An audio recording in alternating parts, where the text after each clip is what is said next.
ল'ৰাই সেয়া বনাই আছে পাকঘৰত। আহি পোৱা দেৰি হ'ল যে ল'ৰাই নিজে বনাইছে আৰু ইয়াত। বাতিটোত এইখিনি কি হয় ৰাইজসকল দেখিছেনে বাৰু?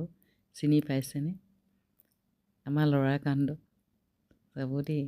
কি দেখিলোঁ যে মোৰ ল'ৰাই ছাগলী মাংস বনাই আছে আৰু ছাগলী মাংসৰ এনেকুৱা মছলা দিলে নহয়। সেয়া দেখিছেনে? কাঢ়ি থ'লোঁ গোটেই ইলাচি আৰু আছে ইলাচি গোটেই সোপাই ঢালি দিলে।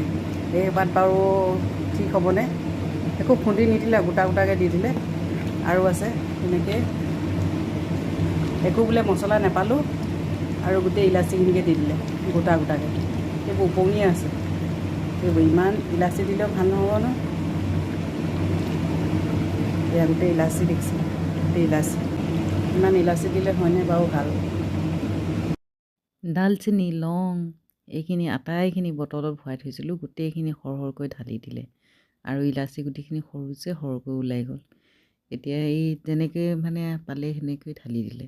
বেলেগ মাংস ৰান্ধি পাইছে কিন্তু ছাগলী মাংস ৰান্ধি পোৱা নাই। মোৰ আকৌ পিকনিক খাই অহাত মানে দেৰি হ'ল যে, সিহঁতৰো ভোক লাগিছে, সেইটো কাৰণে এনেকৈ বনাই ল'লে আৰু। কি আছে এনেকৈ শিকিব আৰু, সেইটো কাৰণে ভালে পাইছোঁ অকণমান বনাব পাৰিছে যে। তাকেহে ধন্যবাদ, বাই বাই। আজিকালি ভিডিঅ'টো ইমানেই।